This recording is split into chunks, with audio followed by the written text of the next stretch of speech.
Hi, thank you for visiting Vorian. My name is Vori, and if this is your first time, then a sub and a like to the channel would be greatly appreciated. I always say thanks as well for those people out there that's been supporting me through Saweria while I was on live or while I am not. Thank you very much for my subscription people as well, people that subs that becomes a member, and still thank you for all of your support. Now then, let's talk about this game called Baldur's Gate 3. Where's my music? Okay, it's still an intro.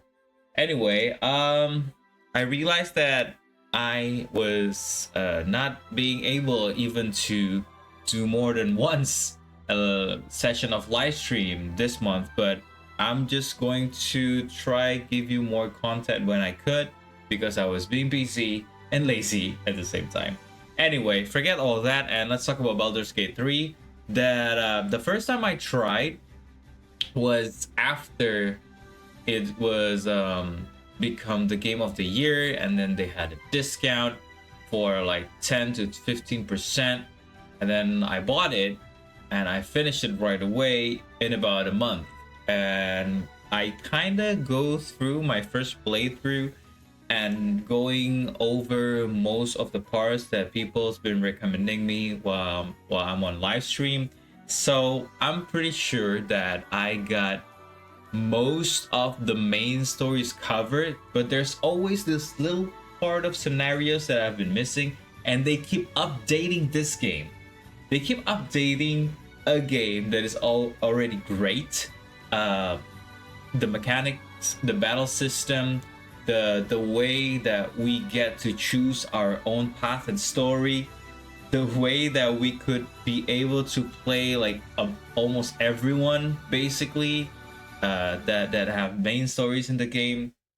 I'm going all over the place, but in the end, what I want to say is that this game earns the Game of the Year title, and the way that the developer made this game, it is definitely aimed for adults, although some people that is new to a strategy genre, to western dark fantasy RPG narrative driven story chosen type of game will also be able to appreciate it and definitely will enjoy it, although looking at everything here in the background might feel slightly intimidative at first. Wait, let me move this around first.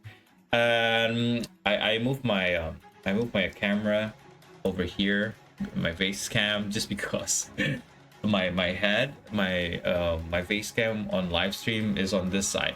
Anyway, as you can see here, it's a type of deep strategy, and I'm starting to think that even though I played a lot of strategy games, tactical games, JRPG in the past when I was a kid, but I'm definitely feeling like I think I'm still a noob in every type of game because I'm playing this not in the hardest difficulty. I don't think I don't quite remember, but I don't even think that it's in the moderate or medium difficulty. I think it's even the easiest one. But that's how I enjoy the game, because I don't want to spend quite some time to think of deep strategy or grind. Well, you can't really grind, but you could set up strategy, collecting equipments, or having great preparations, going through all of the battles. Also, maybe I'm supposed to say like spoilers alert, but because this one is toward the end of the game, no matter how you play this game, you would want to play it over and over again and make it one of your most favorite game if you're into RPG. Definitely, if you haven't tried this game because you feel intimidated, don't. If you don't feel like making your own character, there's plenty available to play. There's a lot of updates, like I think they're still going on, just a little bit of updates here and there, adding more to the story, adding more to the features. So I'm not even sure my impression or my review right now is going to be the same the next time I play the game, because every time you play the game, you will feel something new, you will experience something new. And if you are even going all out into this game as a content creator, I do follow or sub some channels that talks about Baldur's Gate 3 all the time, all the way, and it works for them, and it's helpful for us, for noobs like me, to play this type of game. Anyway, I was going for the obvious choice in being a warrior, but could also spam some magic. And definitely this two-handed or great sword is the type of weapon that I prefer. And if you are not familiar with the story at all, it actually reminds me with a lot of sci-fi movies or series that brings up this type of theme. At first, I thought, oh, I love The Witcher. I love The Witcher 3.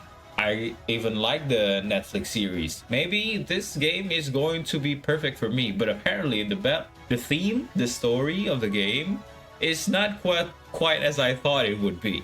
So yeah, experienced it.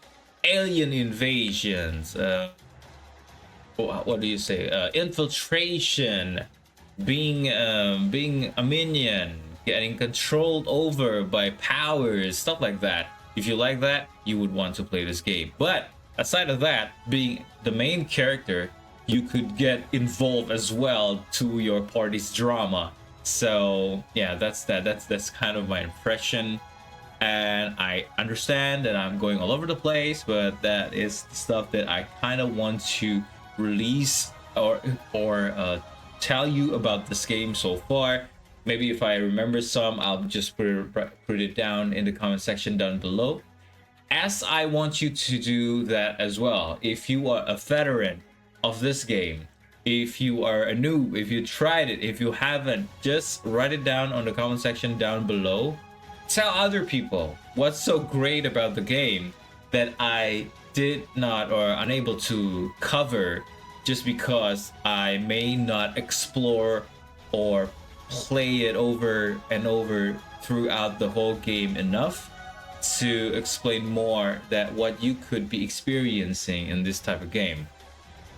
You could get you get to choose your own path. That is the big win for me. And having that huge sets of choices for spells, magic, skill trees and stuff like that, that is also a great RPG concept or mechanics to have in any type of game.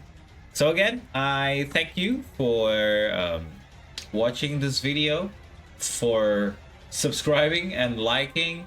And if you are also a Baldur's Gate 3 fan, please tell me, what am I missing? What am I not saying about the game? What's so great about it? What's so not so great about it? Go ahead. If you're not liking the Baldur's Gate 3, you didn't even finish it, write it down as well on the comment section down below, while I scrub this a little bit. And also, it is definitely 21 plus, so don't play this in your living room if you're staying with your parents or you have a huge family in your house. And just in case you're playing it on PlayStation 5, I don't know where you play this. Basically, it'll be much simpler if you're playing it on PC, because they have like shortcuts and point and click using mouse and keyboard and whatnot. Okay, let's scrub this in. These are some epic battles that I'm going through. And here's almost through the end of the game, actually.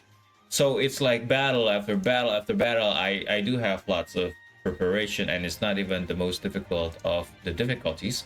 So yeah, it went okay for me. The dialogues, most of the dialogues is slightly silly, could be very serious at times. Like a lot of things are at stakes. It depends on your dice roll and also your decision making. So yeah, you would probably be able to enjoy this game if you like watching movies or reading books or basically just having conversations, stuff like that. Anyway, I'm out of here. I'm just, ranting. Not really, I'm just spewing words right now. So thank you once again for visiting Vorian. Later.